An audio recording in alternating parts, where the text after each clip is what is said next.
In this lesson, I'm going to show you how to import image sequence in Adobe Premiere Pro. I'm going to create a new project for that. I choose new project. After choosing that new project, I'm going to choose my project name. I'm going to give a name which is particles. I'm going to import the multiple images which has the particles. I too have my the same location. I'm going to save this as a capture format HDV. After that, I choose OK. Now I will get the new project for this image sequence. I'm going to create on bin first. To create the bin, I choose this icon, new bin, and here I'm going to give a name particles. Inside this particle bin, I'm going to add all those image sequences. So I just double click there, and here I'm going to import my image sequence. When you are creating any particle effect or created a cartoon character animation or logo animation with a transparent background, definitely you have to save that as well as export that as an image sequence. Then only you can load that anywhere if you want to add that particular particle or any other video sequences. So here I'm going to import the video sequence or the image sequence actually. So I'm going to right click here, and here I'm going to choose the option which is import. When I choose the option import, you can see I got my particles. I'm going to just open one image for the preview here. You can see this is the first image. Now I go to the second image. You can see the difference, and third image. So I was moving frame by frame. You can see the difference. So we have sequence of JPEG images which has a similar particle simulation animation. You can see that this is computer generated particle simulation animation. So I'm going to use this, I'm going to import this properly in my Adobe Premiere Pro software. So now I close this. I was choose the very first image. When I choose the very first image, you can see at this bottom we have the option which is image sequence. If I choose only that image and I choose open, I just show you, I just choose open. Now you can see we have only one image here. But what we need is, we have to import the entire sequence. So to import entire sequence, I just delete this first.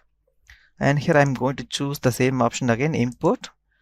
Here I'm going to choose the very first image, not any other image. And I just want to enable this option which is image sequence.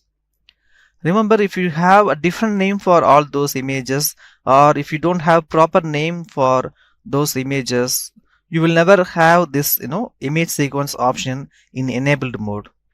Particularly if you have the space between the particle and the 01, anywhere in the file name, you will never got open with the help of this image sequence. So you should ensure you don't have any space between that particular file name, and you have continuous name, like we have particle 0001 2 3 4. You can see that we didn't skip anything here. Now I choose the very first one, and this image sequence option was automatically enabled. I just tick this particular option. After this only I'm going to choose open. So now you can see the difference. I choose open here, and here you can able to see we got an image sequence. I just double click there, and you can see the difference here. I just play there. You can see we got the entire, the total amount of picture here. When I want to move frame by frame, we can use this option which is step forward one frame. You can also use your right keyboard arrow to do this work. The same way we can use left keyboard arrow to go back. I'm going to show you. I was using this left keyboard arrow. I can able to go back step by step in a single frame by frame. The same way, if I press up arrow, you can see I can able to move at the beginning, at the very first frame, and I choose down arrow, which means I can able to move the current timeline needle to the last frame. So you can use those things if you want. You can see that how I was using the forward as well as the backward frames. So here I come to this particles, my common table, this project explorer. It shows you only one thing, which is the very first file name, but you got the entire sequence. You can see that the total duration of this the image sequence was 7 seconds and 4 frames. We have started with 0 and the frame rate is 25. You can see that also. So this is how we can able to see that. Now I come to this properties and you can see we have all those details. We have the image size, which has the full HD, and we have 25 frames per second, and you can see the aspect ratio also for pixels. We don't have the widescreen ratio. We have only 1:1 pixel aspect ratio. We don't have any alpha, so we have the alpha value into none. So this is how you can load the image sequence into Adobe Premiere Pro. Remember, I was told you about all those things. You should have the proper file name without the space, and you should have the proper dimension as well as the proper continuation for the image sequence. And this place, you can see it looks like a single image. No, that's not a single image.